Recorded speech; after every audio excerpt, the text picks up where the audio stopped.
So we might as well start with the workshop.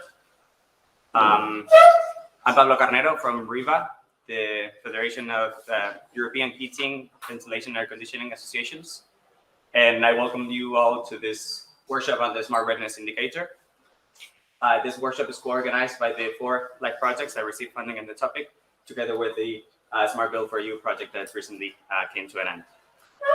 In this hour and a half that we have left, myself and my colleagues will walk you through the main details and added value that we feel that the SRI and the smart buildings may bring to the collective effort of increasing the efficiency and sustainability of the European building stock through the digitalization. Briefly, to walk you through the agenda, I'll introduce the Smart Readiness Indicator very quickly as a way to give you context to the LIFE call that funded these 4 projects. Briefly mention what the SRI cluster is about, and then I'll quickly leave the floor to my fellow presenters, the representatives from the 4 LIFE projects. That will finish with the worked examples of what the SRI calculation entails, what it is about. And then if we have time, we'll do a panel discussion where we may be able to take a few questions from the public, and we also share the debates on what are the benefits of the SRI and what are the effective pathways for the implementation of it. So yeah, very quickly, everything kind of started officially with the amended EPBD that outlined the impact of the energy digitalization and the landscape of the energy systems. Also with the integration of renewables, smart grids, and smart buildings, which in the end introduced the SRI. But actually before that, there was this first technical study on the SRI with intense stakeholder consultation that drafted the main guidelines and the first steps for what the SRI could be and what could the draft methodology for its calculation entail. Then we had a revision of the EPBD in 2018 that defined the SRI as an optional common European scheme to rate the smartness of buildings. Second technical study came about, fine-tuning the methodology and also making a bit more precise the definition of what the SRI was. And then the 2 Commission regulations that further defined the Commission delegated regulation in 2020, the details of the calculations and the methodology, as well as the technical modalities for the effective implementation of the SRI in the member states. Next year, the SRI support team came into being with the view of providing technical assistance to the testing and implementation of the SRI. And last year, the test phase was launched with some member states. Actually, I believe that Spain has recently joined that. So since we're based here today, that's a good note. And actually, in the pipeline, we have the EPBD recast that should come into being this year.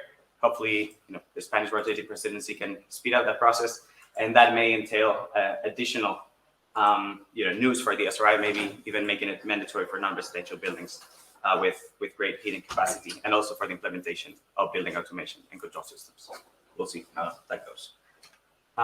But yeah, we've been speaking about the SRI and the smartness of buildings, but the smartness of building and a building unit has been defined as its ability to sense, interpret, communicate, and actively respond in an efficient manner to the changing conditions in the operation of technical building systems, but also an external environment, as well as responding to the demands of the building occupants. That in general was precised in the core methodology outlined in the Commission delegated regulation, defining the SRI as working in 3 key functionalities, so energy performance and operation, as well as the response to the user needs and the energy flexibility. Within each of those technical functionalities, we have certain impact criteria that are also structured accordingly. And in the end, the SRI assesses 9 technical domains, which to some extent overlap with the domains, let's say, or the dimensions that were already covered in energy performance certificates, but I won't get into details there because my fellow panelists are way more experts than myself on the topic and will be able to give you all the details. But in any case, one of the takeaway messages is that although the core methodology was defined, there are some aspects for the member states to also, precise, such as what smart ready services are going to be integrated in the calculation at national level, the weighting factors, etc.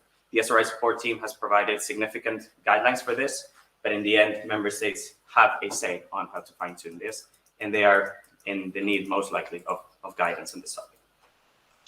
And apart from fine-tuning the calculation methodologies, they also need to decide the pathways that they're going to have for the effective implementation at the national level, such as what's going to be the accreditation and qualification requested at national level for the SRI experts, to issue the SRI certificate, as the SRI is also an assessment that takes place in the buildings and the building units, how does the SRI correlate with energy performance certificates or with inspection of technical building systems, for instance? That is something that has to be defined at member state level.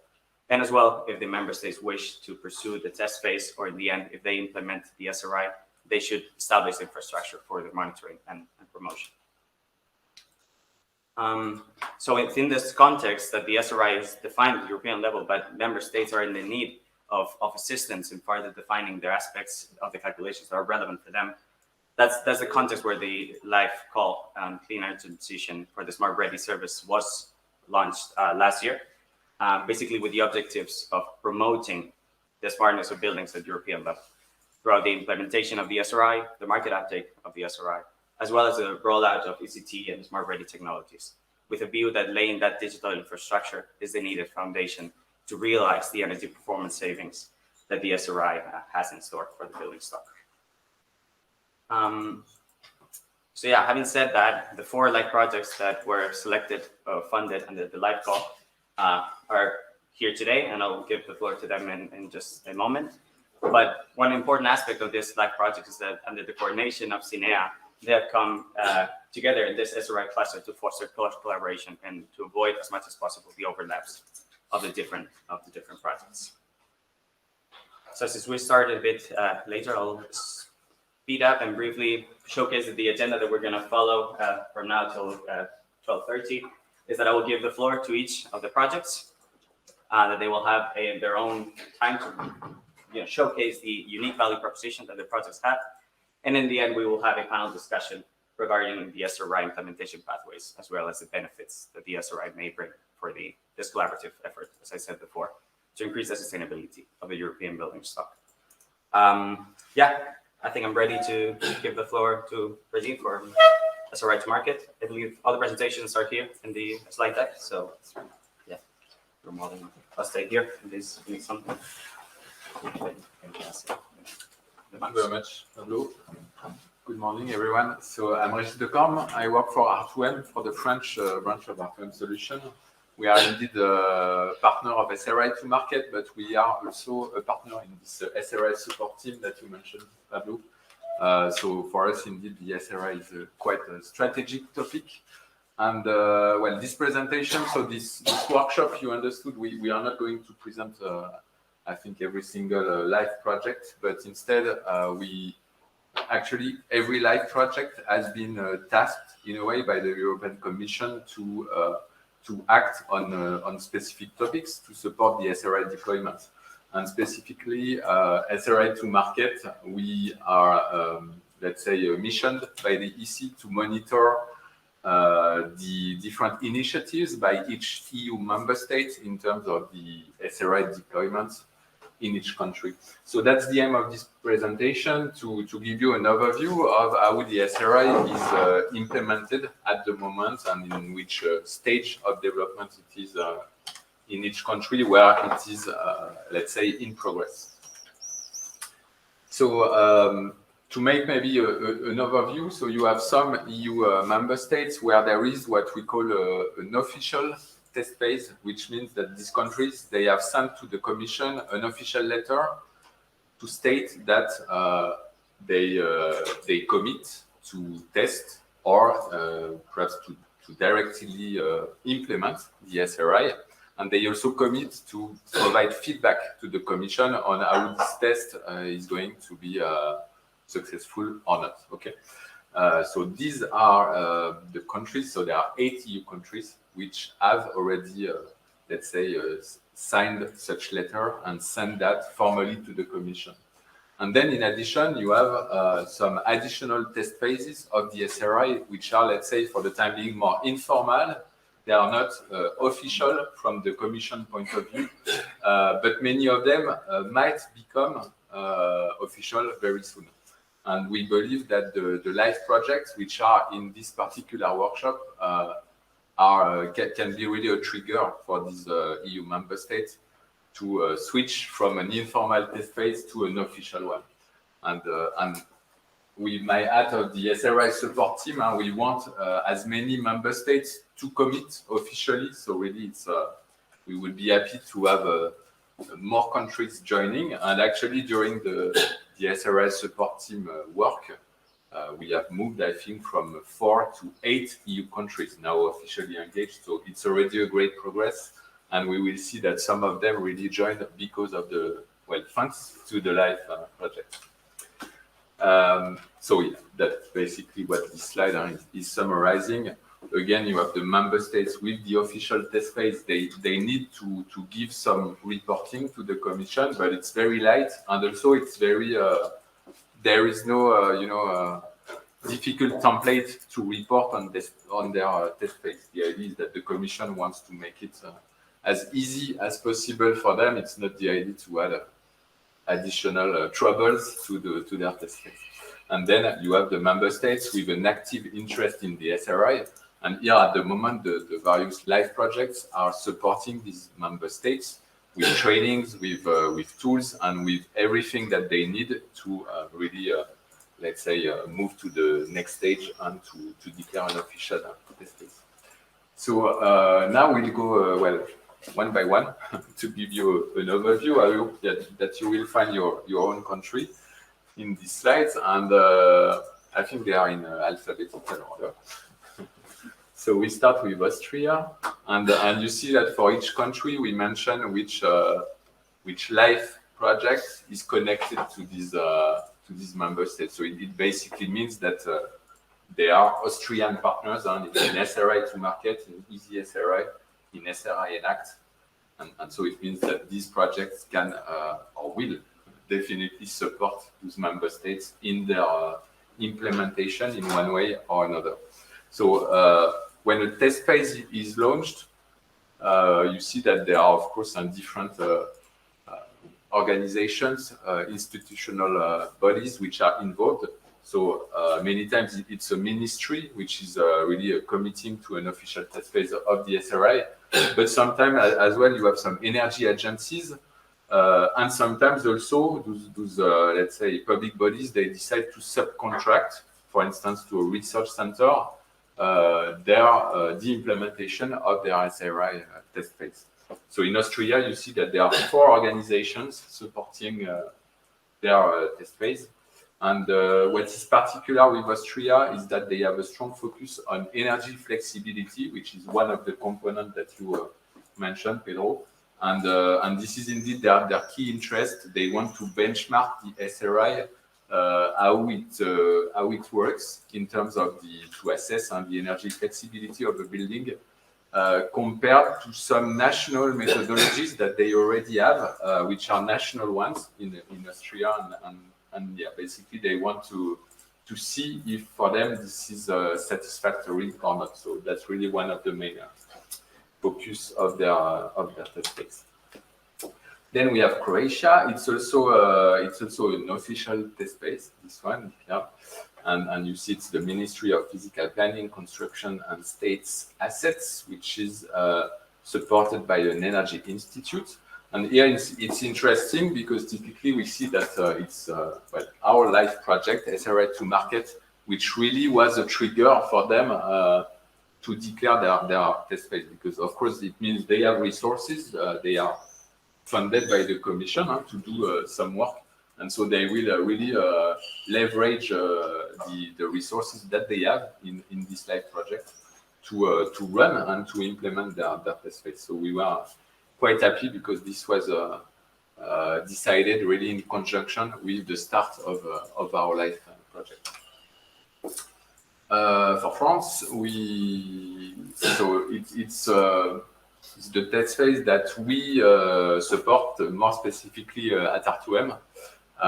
We have been in touch with them both in the context of the SRI support team, and we continue thanks to SRI to market. So the French test phase has been one of the first to be launched as an official one, and so it's the Ministry of Ecological Transition which is leading this one, with the support of CEREMA, which is let's say a more research body, and they have also the technical skills really to implement this test phase. It's quite small scale. Let's say that the ambition is to have 30 buildings in France tested with the SRI. But what is interesting with this test phase is that they want it to be really like if it was already operational for every building, which means that they are training assessors to become professional SRI assessors. So there is a real training process, hiring process as well to get those assessors, to train them, to test their knowledge. And so if this test is successful, then it could become much larger scale. So it will be an interesting one to follow, and well, it's making good progress. And just to make the difference in SRI to markets, not to make overlap with the SRI support team work, we are a bit more focused on the industry. So typically, the work we do is to connect with the Smart Building Alliance and to show to the industrial stakeholders how the SRI is also an added value for them, how it will basically help them to sell better their smart building products. So that's how, let's say, these different actions are supporting the French test phase. Then Portugal, different bodies, but the main body behind the Portugal test phase is ADEME, which is the energy agency. And here as well, it's SRI to market, which is supporting this one. So it's more informal at this stage for Portugal in their commitment for the testing of the SRI. In Spain, you mentioned that, Pablo. We are very happy to have Spain. I think it's the last EU member state which has joined officially. The main representative is IDAE, which is indeed this Energy Efficiency Institute, but it's the ministry, I believe. Yeah. And but then supporting that, you have research institutes, CNR, but also a private company, I think Efino, which are the partners of the ministry for this implementation of the Spanish test phase. And as you can see, there are as well many Spanish partners in the LIFE project. So SRI to market, Easy SRI, SRI Enact, all these LIFE projects, they have Spanish partners. So it means there are significant resources to make an excellent test phase of the SRI in Spain. Next, Cyprus.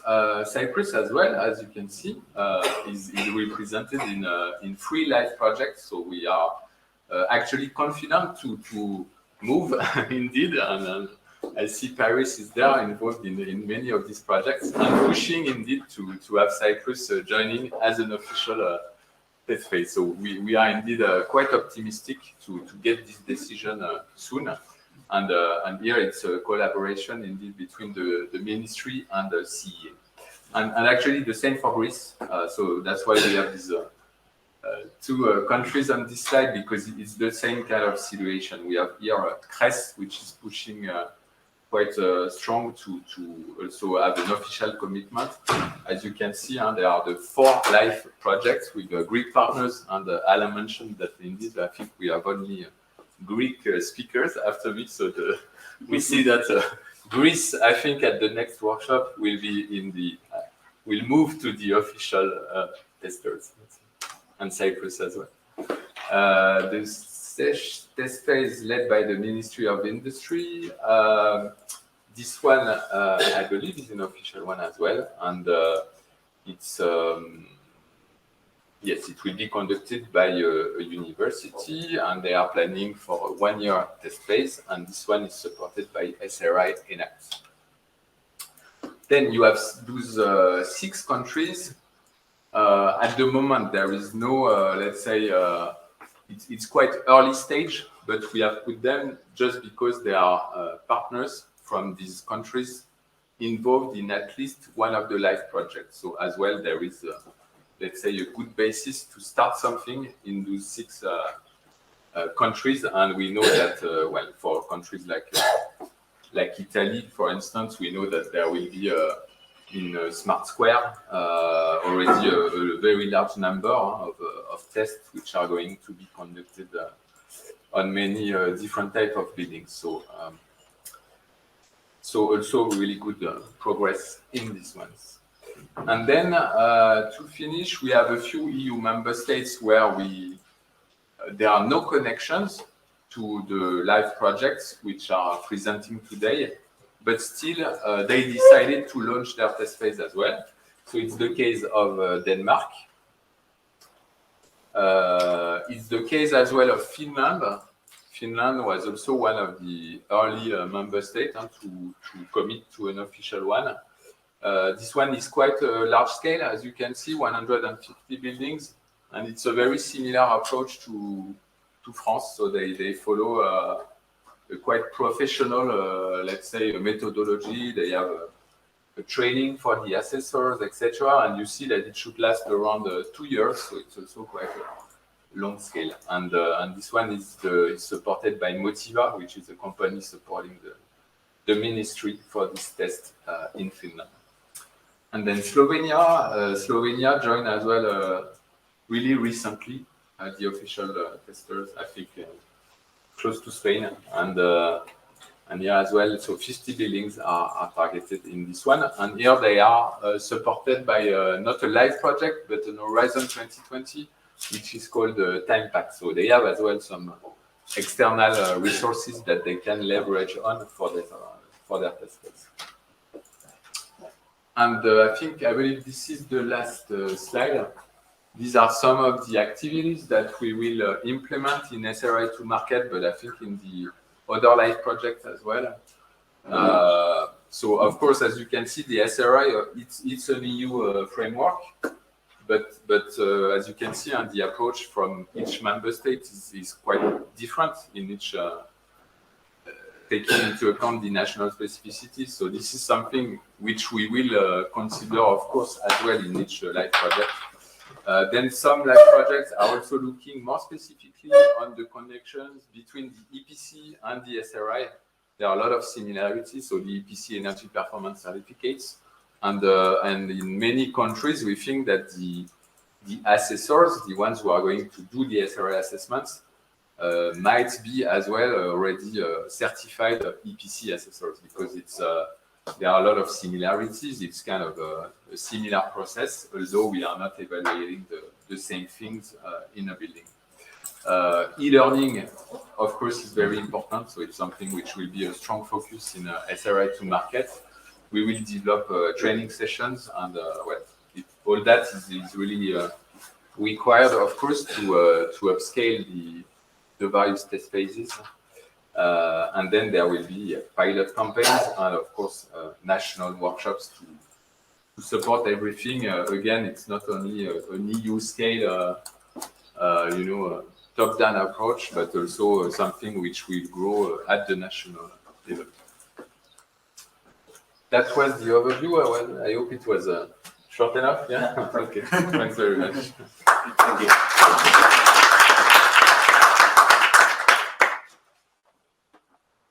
I believe it's the turn of SRI 9, so you can come to the stage.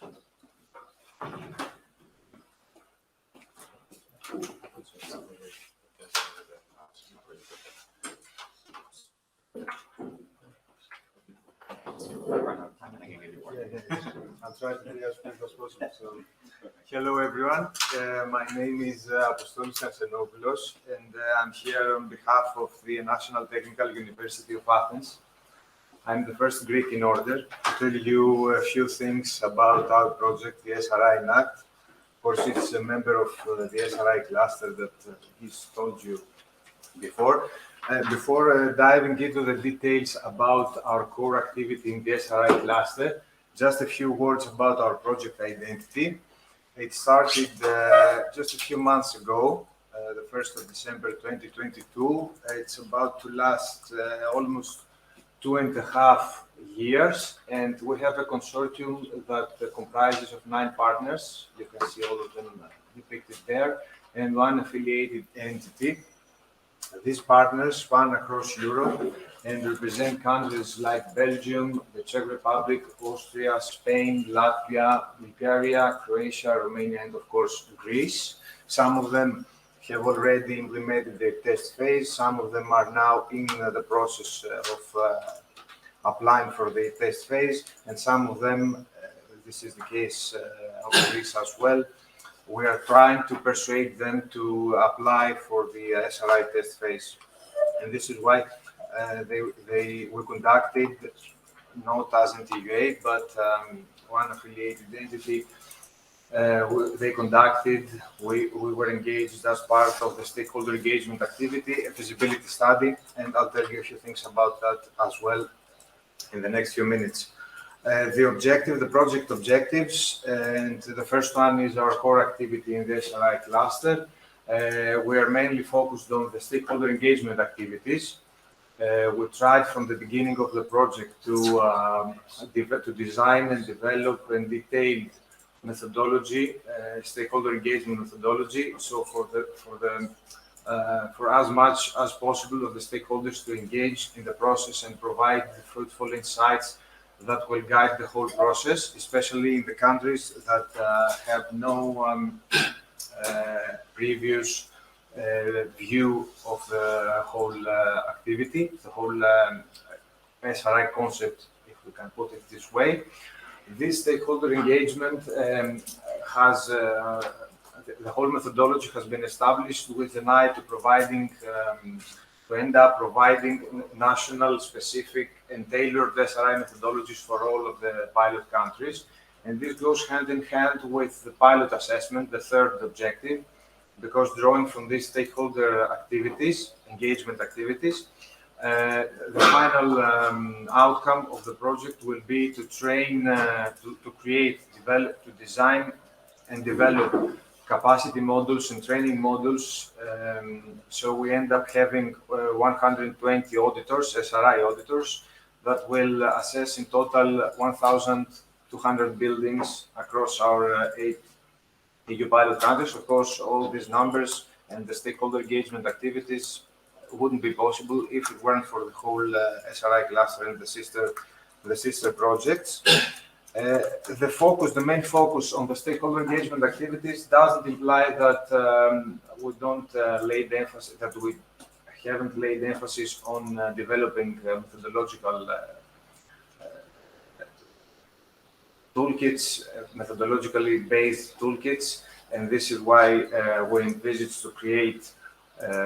We are currently at the point of creating an SRI assessment tool, which is pretty much the case for all of the SRI projects, and a decision-making tool which will support all users and interesting parties to implement tailored SRI upgrades, let's say optimal SRI upgrades, in order to meet a predefined SRI target for the building under assessment. And as a final objective, we will try to disassemble the current financial schemes and try to find the gaps, so for the SRI to be integrated and be further promoted. To sum up, the expected outcomes are these three. We want to, based on the stakeholder engagement activities, we seek to provide national specific and 100% tailored SRI methodologies. We will lay emphasis, we have already laid emphasis on developing training modules and capacities in order to create a pool of SRI auditors. And of course, try to find what's missing based on the current financial schemes and how they would be further,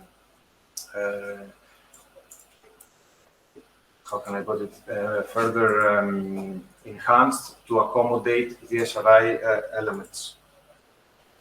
Okay, the project scope is pretty much what we've discussed. It's broken down in 3 levels: the SRI assessment tool, the decision support tool, and the capacity building program. The first one will lay emphasis on the method B among the ones that are officially released. It's the most detailed one, and we need and we want to develop contextualized national SRI context. As for the decision support tool, we will exploit data from the SRI assessments, from all our pilots, and from the other SRI sister projects, and will develop a decision-making tool that will be based on what-if scenarios, and will try to find the optimal SRI upgrades with a minimum cost for a user in order to upgrade the building under examination.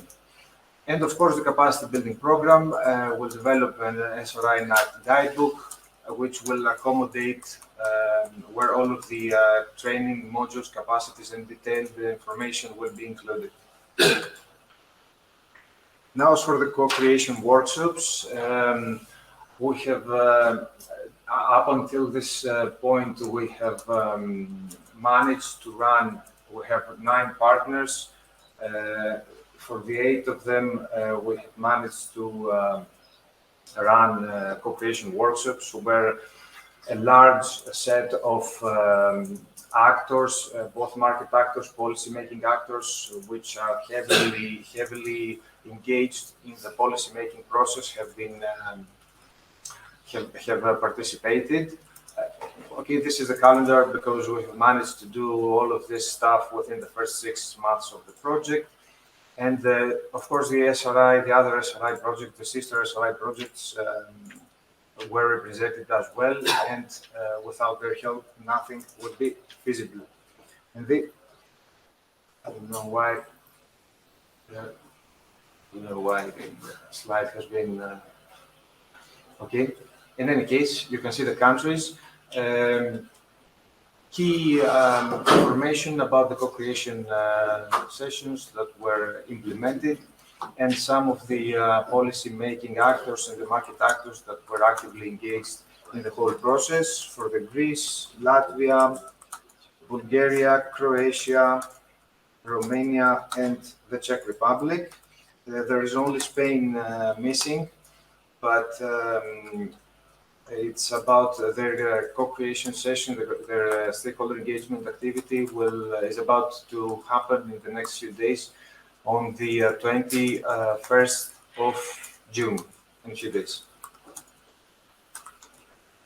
As for the feasibility study, I told you before that for the case of Greece and for other countries that would like to apply for the SRI test phase, but they have a problem understanding the whole concept or what will be the benefits that will accrue for their case.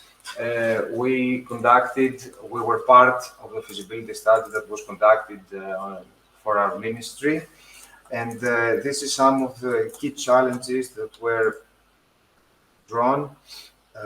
Just as an insight, I put a slide here because their main interest lied in identifying the type of buildings that will be laid emphasis upon. It will be the tertiary or the residential ones. If we're talking about multifamily houses or single-family houses, because, for example, for the case of Greece, single-family houses have the highest primary energy consumption, but most large cities have been built with multifamily houses.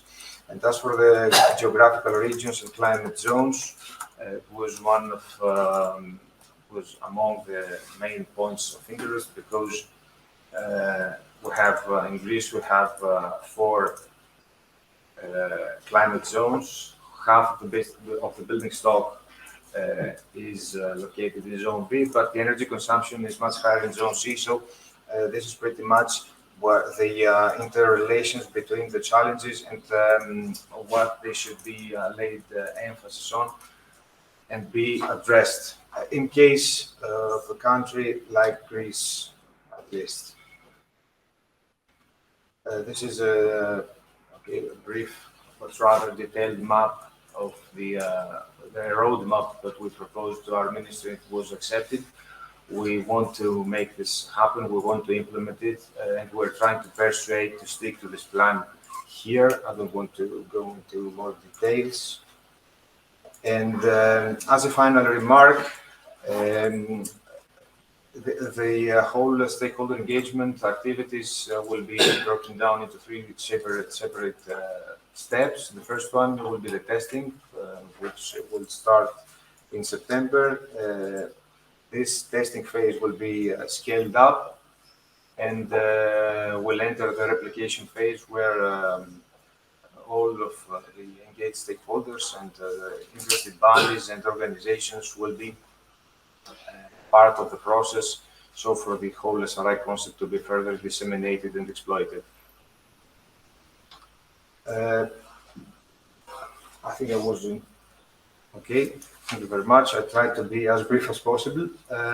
In any case, if you would like to discuss anything on this topic, I think we will have a panel discussion. Yeah, afterwards I'll be. Okay, so, okay, thank you very much.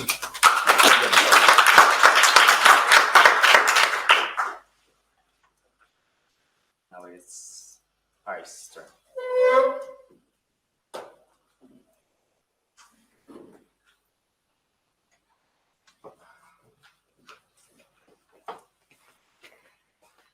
So good morning, everyone. It's my pleasure to be here with you. I will present you the aspect of Smart Square project. At this point, it is important to mention that the four SRI projects, the sister projects, we have something like an informal cluster, and we hope that in the following months, this will also have a more formal format. EPB Center and RIVA are initiating this new cluster as well in a similar manner as with the next gen EPC projects, the cluster for the next generation EPC projects. And the main idea is to bring all the projects together and to work in coordination and to join forces towards achieving the uptake of the SRI in the EU member states in the following period.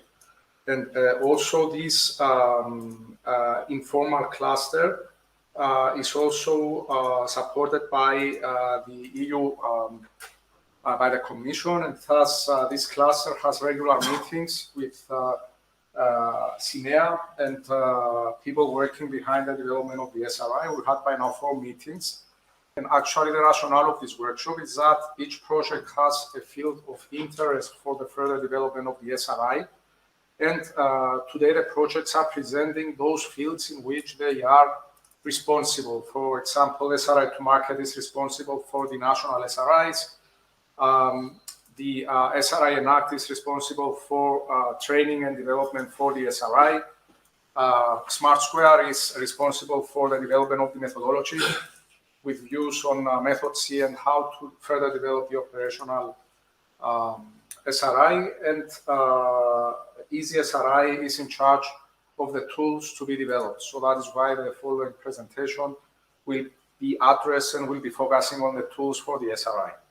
Now, what concerns Smart Square, I will just give you a few words on the project, and then we'll present our view on some challenges, our views on some challenges concerning the future development of the SRI. Now, Smart Square is one of the 4 sister projects of the SRI cluster. I'm here with my capacity as initiator of UFIA. UFIA is a spin-off of Frederick University for the development of services and tools related to smart buildings, the assessment of smart buildings. And we will refer later to our network, to the network of our partners.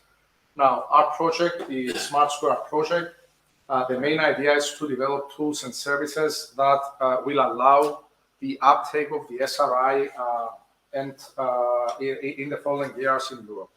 And the main idea behind the project is that we will develop some smart tools, cloud-based tools, which will allow the quick and reliable issuance of a great number of certificates in the following months.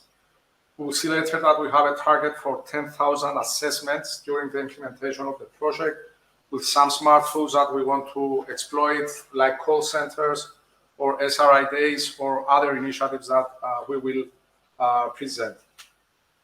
Another field in which we focus a lot concerns the SRI audits. So we recognize that in order to issue an SRI, we need to have walkthrough audits. And we also recognize the gap, the fact that currently we do not have procedures, standards, regulations describing how these walkthrough audits should be conducted. So in terms of this project, we will, our vision is to develop and deliver a report under the European Standardization Organization, which will describe how these walkthrough audits should be conducted. And the most important of all, we wish to develop and deliver a comprehensive methodology for cost-optimal recommendations in a similar manner as we do with the energy audits. Now, this requires and this introduces the challenge of monetizing the smartness upgrade in terms of energy efficiency and in terms of reducing the energy consumption of a building. We have, let's say, methodology for that, which is within the European standards. We want to further develop this methodology and to put it into tools that would make this exercise easier. And of course, we have a work package which is dedicated into making smart SRI smarter. That is, we aim to focus on the development of some methodologies which will enable method C, the operational SRI method, to be further developed. Now, our project covers all three, let's say, methods for the SRI, method A, method B, method C. We have activities, we have tasks, we have deliverables which cover all three methodologies. For the simplified method, we will develop and deliver a tool that quickly and reliably will deliver SRI assessments for buildings. We will also have, in collaboration with RIVA, the vision, the plan to develop the SRI Academy, that is a virtual training center for assessors across Europe. We have specific quantitative targets for that, and we aim to have this as a tool for the further development and penetration of the SRI. And of course, as said earlier, we have those activities which are targeted for the smarter SRIs. And we aim to develop tools and services. So we recognize the significance of giving solutions for the market, because this is what currently the market needs for the uptake of the SRI. And we have here a pool of 8 solutions that we aim to deliver from the project in order to allow the penetration and establishment of the SRI.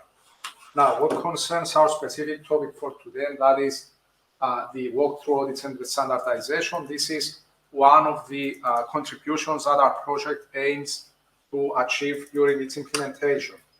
Now, as I said, we do have the requirement by the regulation, the European regulation for walkthrough audits, for SRI audits, but we do not have the procedures, the regulations, the step-by-step guidelines for an SRI walkthrough audit, for an SRI on-site audit.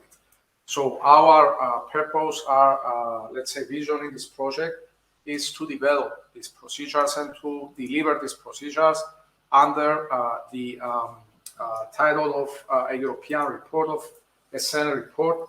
So to this end, we aim to organize a workshop, a SEN workshop, which will develop, deliver, and discuss these methodologies for the walkthrough audits. Now, this is a preliminary exercise that we have conducted. What we have in this exercise is that we have compared those procedures, those step-by-step procedures that we follow for energy audits, and we have filtered out those which are required for the SRI audits. And taking into consideration the fact that currently the SRI is an asset assessment methodology, not an operational methodology. Having done this exercise, we have concluded to the 6 steps that are required for a comprehensive SRI audit. And these procedures we aim to describe in a SEN report and deliver by the end of the project. Now, another major challenge which we have is to monetize the energy efficiency achieved by smartness upgrade. And for this reason, we are developing a tool which will quantify each functionality improvement into energy efficiency and thus monetize the exercise. This is, let's say, a significant exercise because it gives the limits. It gives, it quantifies the limits of improvement in the energy efficiency of buildings, and it can give guidance to the market with regard to recommendations for improving the SRI of buildings. So by now, and this is an outcome by the national exercises for the SRI, the average SRI in the EU building stock does not exceed 25-30%. So in the best cases, this is the SRI that we get for the average building stock across Europe. So you recognize that in order to give a recommendation to your SRI 50, 60, or 70%, we have to have a cost-optimal approach for that. We have to monetize that. We have to say, what does this cost? and whether this investment will pay back. So in order to do this exercise, we have to have a specific view on what is the cost for improving the SRI and how we can pay back this cost. And this exercise we want to achieve in the project. However, we have the counter argument that this approach only considers energy efficiency. And the SRI is not only for energy efficiency. SRI also covers topics like human comfort, like smart grids. So we need to find ways of monetizing the improvement of human comfort with the improvement of the SRI, or to monetize the advantages that the building gets from its better integration into smart grids and better, let's say, collaboration with smart grids. So these are open questions. And for those, we have some answers, but they are not that well justified in the sense that we do not have these answers documented into European standards. And this is what defines the gap in the field. So how to solve our exercise, we need to have specific answers for that. And this is a topic that we also aim to handle in the project.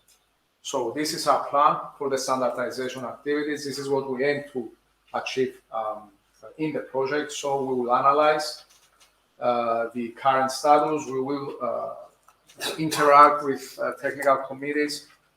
We will evaluate the current status, and we will try to have a workshop agreement and thus a final report, a second report on the topic SRI audits, walkthrough audits, the solutions, answers for the market, how to conduct walkthrough audits, and most important of all, how to have justified recommendations for the improvement of the SRI. And these are the challenges of the cost optimality for which we discussed earlier. So we have to find ways of monetizing the improvement of not just the energy efficiency, but as well of the human comfort and of the integration of the building into smart grids. For that, we will work under the Smarter SRIs work package, as well as with some other activities that we envision in the project. And we hope to have some justified answers by the completion of the project. So I would like to thank you for your attention. I think I kept my 12 minutes. And we'll have later a discussion. Thank you, Vice.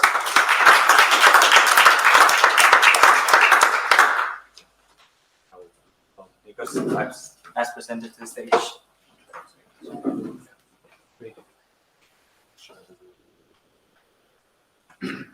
So, hi everyone.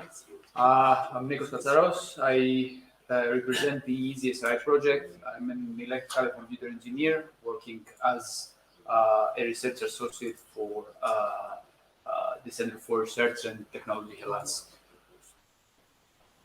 So a few words about the EasySRI project. It started on November 2022, so it's relatively young. It has not completed its first year yet. It's a live project that comprises of 10 different partners from 7 different countries.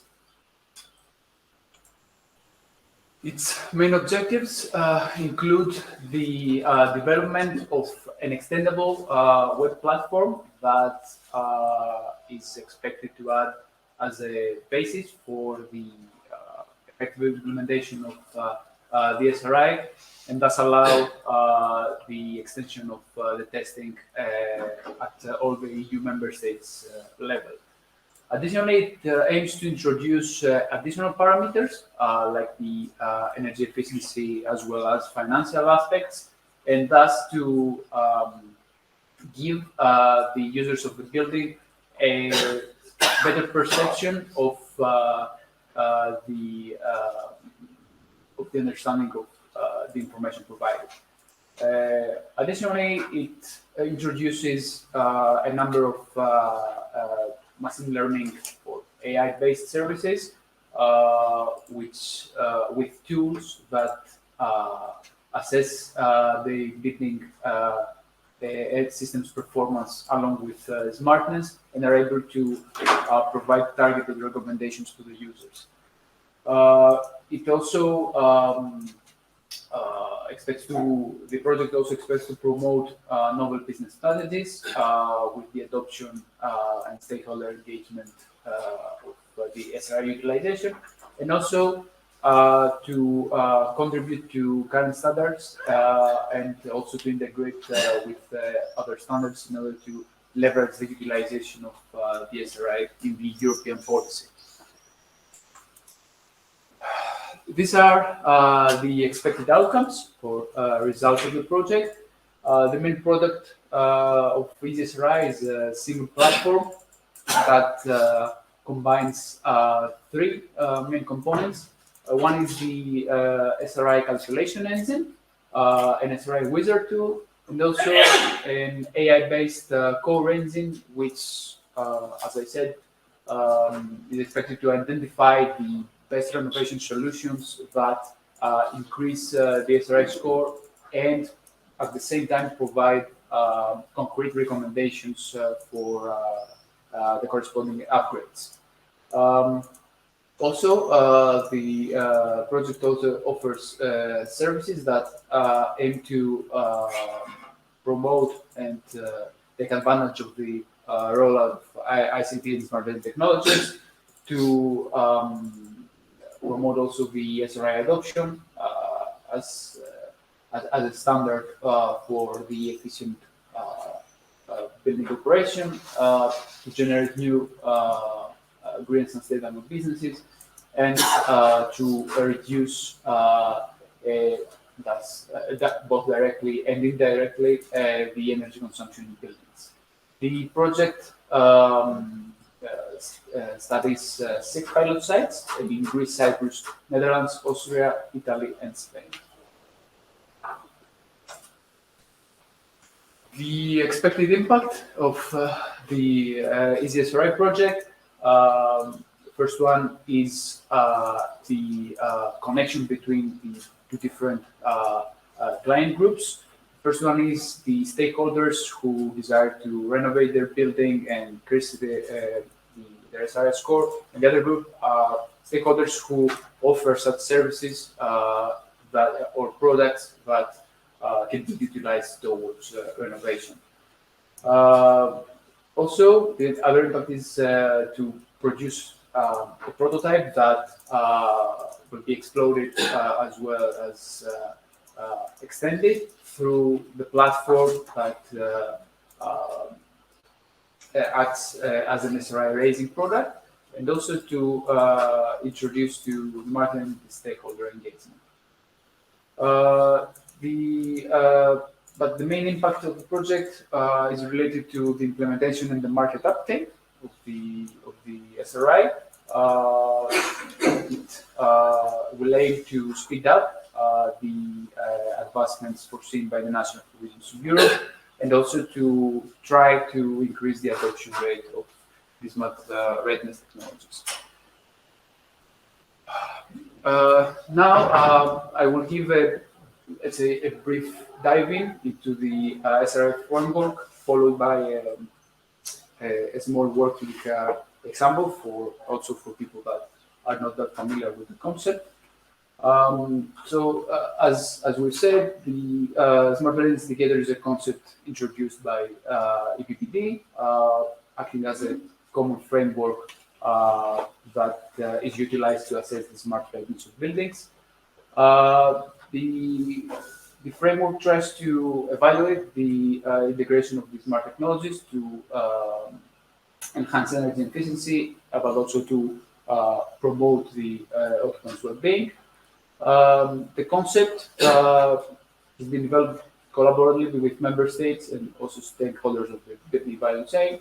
And now more member states, as we've seen, are now encouraged to implement the SRI, potentially including a preliminary testing phase. So the SRI's the framework is based upon 3 main functionalities. The first one is the optimization of energy efficiency and overall in-use performance. But we also have 2 additional functionalities, as Paris indicated later. We have the adoption of the operation to the needs of the occupant, studying the human comfort aspect, but also the adoption to signals from the grid, thus the provision of energy flexibility services. These three main functionalities are distilled to 7 different impact criteria, which you can see at the bottom of the slide. These are the energy efficiency, maintenance and fault prediction, comfort, convenience, health, well-being, and information to occupants, and also energy flexibility and storage. The methodology assesses 9 technical domains. In this domain, we have a number of the so-called Smart Ready services. These are the services that are being evaluated during the process in order to reach the overall SRI score, and additionally the rest of the scores that the calculation methodology defines. The smart technical domains that the framework assesses are heating, cooling, domestic hot water, ventilation, lighting, dynamic building envelope, electricity, EV charging, and monitoring and control. A lot of European projects actually are studying the implementation of SRI through digital solutions that support the assessment procedure. Some of them also provide complementary SRI-related services in order to improve smartness of buildings. These are some examples of the project. As a representative of the D-Squared EPC project, which you can see on top. And if some of you were in the previous session, I also presented like a small example of the SRI calculation tool that the project has developed, and that is beam-based, meaning that part of the initial information for the calculation of the smart readiness indicators is extracted from building beam files. Now, I'm going to present you a small calculation example utilizing the version 4.5 of the SRI assessment packets. The use case here is the NZ Smart House Digital Innovation Hub. It's a real-life test bed that belongs to CERT, Center for Research and Technology. Alas, it's a building of mixed use, but that is formed as a residential case study and is located in Thessaloniki, Greece. So, starting with this use case, the first step in the SRI assessment is to define general building information and to select the applied methodology. This is quite an important step, as part of the set parameters that are introduced here actually define the weighting scores that are then used in the methodology. So the building type and usage should always be accurately selected, as well as the actual location, because this defines the climate zone that is used for the assessment. Following after the selection of the appropriate calculation method, the user can choose which ones out of the 9 technical domains are available for the building of choice, and what is their relation to the mandatory aspects of the framework. Following, for each one of the selected technical domains, the user is expected to add the corresponding smart services, defining their functionality level, which ranges from 0 to 4, 0 being less smart, 4 being super smart, and to provide this information towards completing the calculation.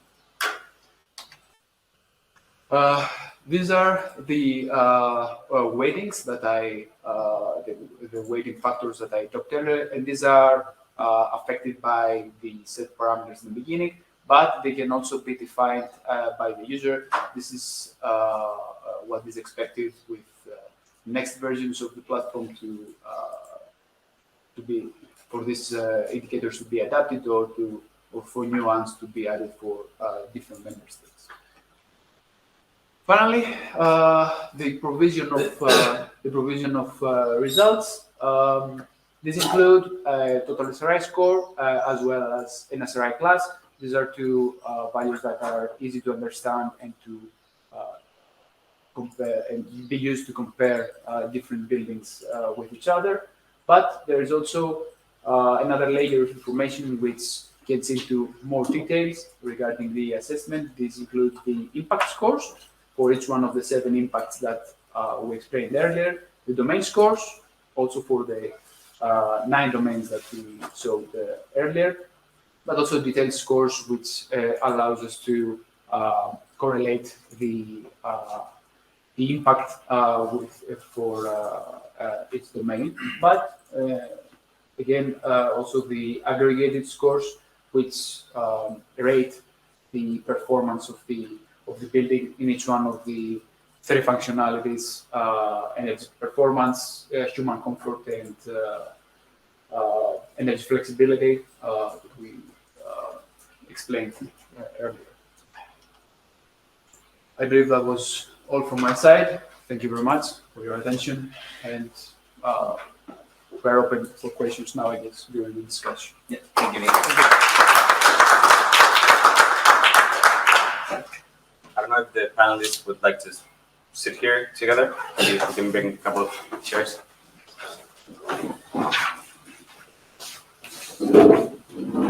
Yeah. And I don't know whether we have questions in the room or maybe people online. I prepared some, so no problem.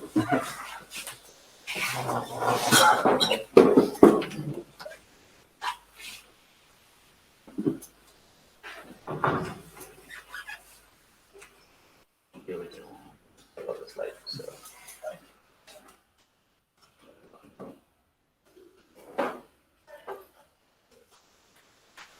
Right. So foreseeing this lack of questions in the room, I prepared some for you guys. So yeah, the first one, I'll ask them in order as you presented, but one of the concerns that may arise with the SRI is that we have, building on the experience that we have with EPCs being unharmonized around Europe, how can we ensure, or what are the challenges or lessons learned that we could take from that experience to avoid that from happening again with the SRI, for instance? And I will bring that question to Reggie as representative of SRI's market, as that you have the experience of dealing with the member states. What are your thoughts on that? It's an excellent question. And but I believe that you saw that some of the member states who are implementing an official test phase, they have taken the approach to use the EPC assessors to test the SRI, and perhaps that's one of the best and the most effective approach to precisely understand how to avoid the problems we face now with EPC. It's maybe not the only answer, but at least it's one approach. And then I think indeed there are many lessons learned we need to incorporate. But I think the European Commission as well is really aware about that because they are supporting some new projects, which some new live projects, by the way, which are going to be focused exactly on that, to the integration between the EPC and the SRI, and perhaps also to work on let's say a common indicator, which would then more be integrated, and that would indeed incorporate everything we learned in the past and hopefully not reproduce the same mistakes. Yeah, I mean, it appears that leveraging that background and expertise and, for instance, leveraging the basics of the building, information contained in BIM models. And I think that's what the clustering approach that Paris mentioned, that it's already successful with the EPC project, and indeed that's why it probably makes sense to replicate the same thing, and I know that you are doing that very well at Riva, so let's continue. Yeah. All right. Okay, I don't know if there's any follow-up questions from the room, just feel free to intervene. If not, I'll continue. So next question is for Apostolos or Israel. So regarding training and the need for awareness raising, we see that the SRI may become mandatory for some typologies, like a top-down enforcement. But how do you see from the bottom-up perspective, from the market uptake, what is the value that a building owner or a facility manager may have in the SRI for voluntary just using that tool to assess the smartness of the building, for instance, from your point of view? Okay, it's not only from my point of view, because we have managed to run several co-creation sessions, and we managed to elicit crucial aspects of the market and crucial views of the market actors. So if we're talking about market actors themselves, then it's one thing, and one thing if we're talking about stakeholders, because stakeholders may imply something more of regulatory. They may be more regulatory oriented, but on the other hand, market actors, it's something that their main interest lies in maximizing their profit, economically speaking. So if we cannot provide them with a detailed, let's say, map or roadmap or whatever you want, with all the details depicted on how the whole SRI concept will be implemented and how they will make benefit from it, then it doesn't appear, at least for the time being, to the uptake seems quite low for the time being. On the other hand, if we're talking about stakeholders, the regulatory, say, stakeholders, their interest goes beyond maximizing profit, and they consider aspects of the everyday life, for example, the sustainability of buildings, to promote the concept of smart cities, smart buildings, and so on. So the uptake of the SRI regarding this, say, part of the market is quite big, at least for now. But we're working with the representatives from the cluster towards providing a detailed and in-depth roadmap for persuading the market actors to engage actively. But if we cannot make it happen, if we cannot present them figures, numerical values, profit, numerical values, then this is my point of view. It doesn't seem to, I don't know, quite persuasive as it is. Yes. So the uptake will be low. That touches on a point that was mentioned by Paris, for instance, on the need of establishing clear correlations between increase in the SRI score and monetizing especially the aspects more difficult to monetize, right? Like the user comfort and the energy flexibility. I don't know if you care to explore a bit more on some ideas. How could we, foresee in that direction to nudge the market players to actually see the value in the SRI and adopt it widely? Paris, maybe. Yeah, for sure. I think this is a main challenge currently, because we are doing this for a reason. So we are not developing the scheme just to say that, okay, we have a scheme that can assess the smartness of buildings. We need to find the motivation. And what is the motivation? What do we want to do? It's all about resources efficiency. Energy is resources efficiencies within the bigger, let's say, framework of our natural resources. We want to have smart policies, solutions. The engineers, we need to provide solutions to the society to manage our resources much better. And energy is one of those resources. And we are all here for this reason. So in order to have our schemes ineffective and providing solutions and answers, because the society needs the answers from us. It's not just to do our research and define things. We have to go back with concrete answers. We have to be able to have specific numbers. So we have to be able to quantify them. Say, okay, you need to increase the smartness of your building, not because you just get better conditions for, let's say, for your everyday living, but because there is a reason behind that. We invest We give money, we do things, we develop tools, we develop services, we develop solutions. Why? Because we want this to pay back. Pay back in the sense of sustainability, of extending the life of our resources, but as well for the European citizens that face numerous challenges. It's not that easy to go in a landlord and just propose, okay, now spend 30,000 euros in order to get a better grade for your building. I will say this, he will just raise his middle finger.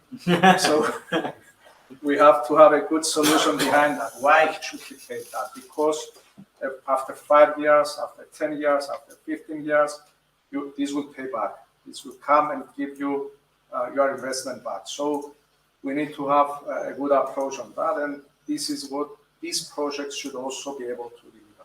Yeah. It's drawn from the case of Greece because we were in charge of. Just lower your voice, maybe. Okay, yeah. Just for the case of Greece because we were in charge of organizing the co-creation activity with the representatives, of course, of the other projects. But we had constructors, designers, manufacturers joining the activity. We tried to present them to make them keep in mind the long-term aspect that Paris presented, but they didn't seem to care about the long-term aspect. Okay, they want to have their money, they want to have it right now, and it was quite a problem. This is why I mentioned several times so far that we need to present motives, and the whole motivation pathway should be even more, I don't know, it doesn't sound good, but it should be more short-term economically viable for them, and I don't know, make them believe that they will take their money back soon. It was the main point of interest, their main point of interest. Yeah. That's why they didn't seem to care about the 5 or 10-year period and the mid to long-term periods. They want it, and they want it now. Yeah, and so that appears to be something that should be somewhat integrated into the tooling as well. Maybe that now referring to your speech, Nikos, that maybe the spreadsheet that you presented, the calculation assessment package. Maybe what is the room between adopting additional indicators or additional features that make the tool more attractive, and also that reaches the goal of nudging the market players to actually use it, but not lose, of course, that converged aspect of the methodology at the European level, and that in the end we don't end up with, I don't know if that is desirable, to end up with a ton of tools that do something similar, but in the end somewhat different. And I don't know, what is your view on that? Well, I actually wanted to add that it's not just not only about what you present to the end user, the stakeholder, it's also how you present it. So you can provide, as you said, like a ton of information through a spreadsheet. I mean, values, indicators, beautiful, let's say, pie diagrams or column charts, etc. But at the end, this has no point. If for the end user, it might mean nothing. So it's quite crucial to design the, let's say, new era digital tools in a way that they are both intuitive, but they are also simple to use, and they just present everything in a clear, well-stated way of what is being evaluated, why is it being evaluated, what does this mean for me, or how will it improve everything? Because at the end, most people at the moment are not quite familiar with the idea of smart readiness, and of course, I wasn't expecting for them to be quite open to integrate the whole framework, because when you talk about that, they just look at you like a man. They just don't understand. A few years back, if you would just go on Google and search SRI, you would find a ton of results, but nothing related to smart readiness. So it's not just there. So it's our mission to provide tools, provide everything to simplify the process, make something better than the spreadsheet that I just saw. Of course, gladly, there are a lot of initiatives that present everything and also make correlations with like different, let's say, other concepts such as the EPCs that's quite hot at the moment. It's our mission to make this simple and well understandable by everyone. So I guess this will try to promote like the adoption there and the acceptance from various parties and stakeholders. Yeah, I see that. I have a bonus question that I think, because the way that I felt is that personally, one of the main drawbacks of the EPCs is that, at least for the final users, that they didn't see a correlation with their actual operational performance. In the end, it's like, yeah, I got this asset, but then I don't really find a connection with the actual savings that I get in my buildings from the utility or whatever, right? So we saw, Patrice did mention that there's this method C that was outlined at the beginning. So can the SRI, for instance, do you see that being a leverage point, that if the SRI becomes fully operational, as you know, as the EPCs had that, you know, mission and vision a long time ago, do you think that that can be a turn point for the SRI to, you know, roll out more effectively than maybe EPCs, even on a voluntary basis, because they would see the strong connection with the operational side and actual savings? Just going to leave that out there for anybody to pick it up. Well, I would say that, technically speaking, if you could just take your smartphone and say, okay, your SRI for today was 55%, and yesterday it was 50%, and tomorrow it's going to be 60%, then yes, this is a solution that would encourage people to invest on that, to, let's say, to understand the significance of having smart buildings. So it's about dashboards, it's about information, it's about data, it's about informing, it's about showing numbers, thresholding, explaining, you do good, you do well, you can do better, you can improve, bravo, awards, you've done this. So we missed that with the EPC. We didn't have this in the EPC. EPC is just a document that you get on the first day of your building, and you just forget that you even got this certificate. So SRI is about smart, and we need to be smart in that, and we need to give the smart solutions. So yes, if we just have an asset document, an asset SRI, then that would be, it would die a few years from now. It will be just EPC, it would be just something, I know that my building has an information, and that's it. But if we find ways of connecting, linking the SRI with real-time data, with everyday data from the building's performance, then yes, this will motivate the users to have a good performance for the smartness of their buildings, and will encourage the further uptake. And this is what these projects are about. They are about the uptake of the SRI in the member states. So information is crucial, measurement is crucial, operational SRI is crucial, and these are, let's say, our challenges for the near future. I think it's a very good takeaway message. I mean, you're researchers where these innovation projects precisely to that, to answer those challenges. And hopefully right now that digitalization and smartphones, it's everywhere. Hopefully we can leverage that to also, you know, communicate that and be the connection point with the final users. So if there's no further questions, and any of the panelists can. Tristan, Yeah, great. First, I want to ask you, how can a building get different SRA for each day? You said like that you see on a smartphone that this day we have 20%, and the next morning I have 30%, and the next day I have 25 out. What do you think? Well, is there a different method you think of, or?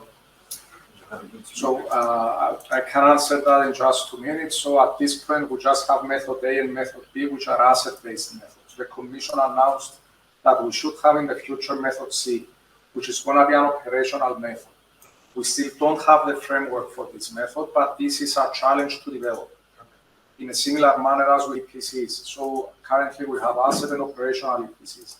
If you have an operational EPC, then yes, the classification adapts in accordance to the operation of the building.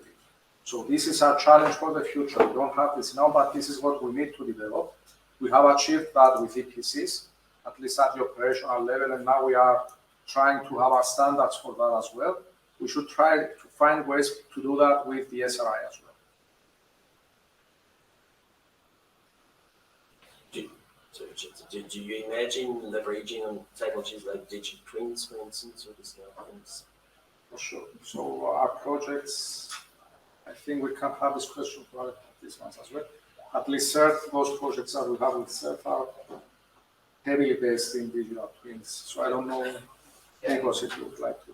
But in Smart DVC, we are doing just that. We developed a digital twin, mainly for, let's say, facilitating the EPC issuance process, because it's quite easy to join like the two worlds, the one from the BIM files where all the static information, like the plethora of information that you have, and the other is like the real-time performance of the building, real-time measurements incoming. If we merge these two, we just get digital twins. But of course, this can extend to any application. And as I said during the presentation, we actually developed an SRI calculation engine, which is heavily based on the BIM literacy, the information that you can find in BIM files, and is automated up to an extent.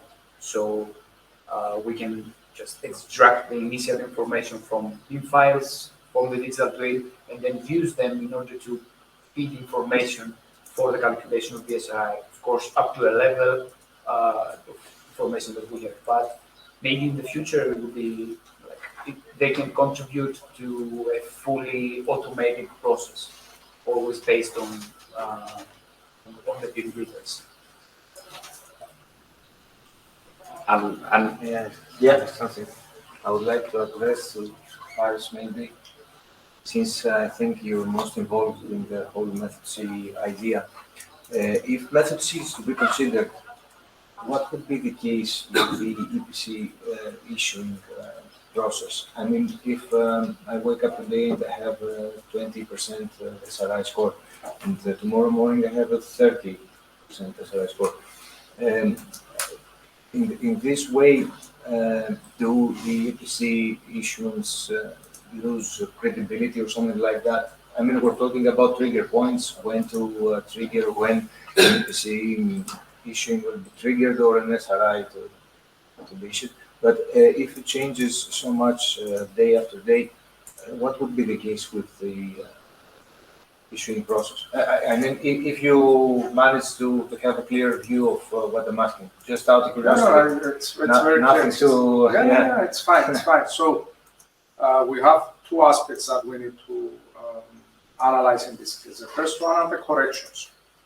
So if today one person is using this room and tomorrow 5 persons are using this room, then apparently the performance will be different. So we need to adapt with the conditions, and these are the corrections. We have 3 main categories of corrections. The first one is the occupancy correction, the second one is the weather correction, and the third one is the level of service correction. So for these three categories, we need to correct always what we measure in a building: energy, smartness, and so forth. This is the one aspect. The other aspect has to do with the user. And actually, we have good users and bad users. We have users that use their systems, their building technical systems appropriately, and we have those users who do not exploit all the potentials of their system, so they are not that efficient and that sufficient in using their technical systems. So this is the second aspect.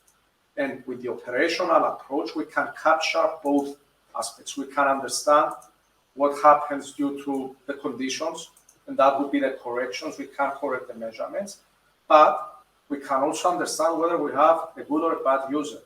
And this is where we can find the solution to introducing the performance of the user in the assessment of the buildings. That is why we need the operational approach. That is how we are going to put the user, and we may be able to assess the user in the future. This user is class A user, this user is a class B user, this user is a class C user. But a follow-up question, did you think about the design of the SRI certificate? Because at the end of the day, it's like EPC, the SRI will be used for real estate transaction, you know, and at some point I need to show anyone who is buying my apartment, okay, it's SRI class. So you are going to display this user is.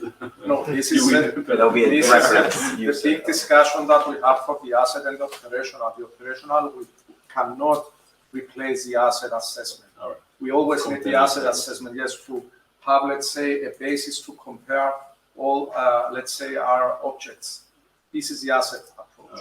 But the operational will give us a step ahead to introduce those parameters that we have discussed about. And if I may, I think there is we are discussing mainly the accuracy of the assessment of smart readiness, but I think there is also a lot of room of progress in the recommendations we can make to improve the smartness of a building. And it's the same with EPC. I mean, for instance, at my former apartment, it was a multi-family complex. Okay, I was second floor, there were 6 floors. I got my EPC, it's the French, and the recommendation was to put PV on my roof, you know. I have the roof, so that's the level of recommendation we get with an EPC. So really there is room for improvement in EPC, but I believe in SRI as well. That's also, I think, what some of our projects are working on that. The recommendations are precisely what would get us to the actual objective that Paris was mentioning. Yeah. That is not the SRI because of the SRI, it's the SRI because it's going to be a tool to get to a goal that we want, right? More efficient building, sustainability. So the recommendations, I believe, have a great role to play. I'm more than happy to extend I work for Riva, but I'm Spanish, so having lunch at 20 to 1 makes no sense for me. But I don't know. We can continue the discussion in the lunch break. You are if also want. not having a CS after that. No, not a siesta person. So yeah, well, I want to thank all the panelists and also the attendees for here.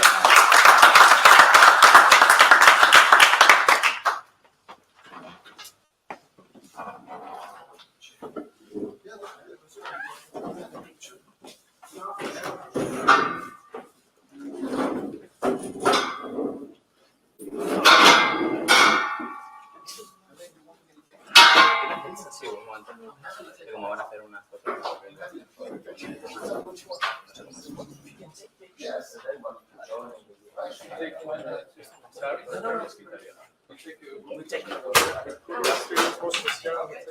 And with these as well. With European. Yeah, you can go ahead with the representatives of the project. That's like, okay. Yeah, I think we can have it like Okay, I'll sit in the.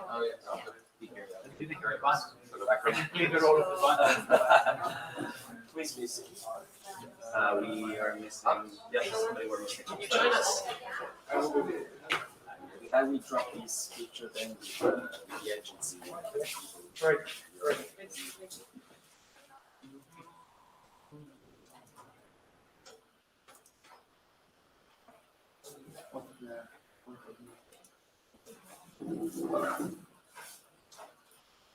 Awesome.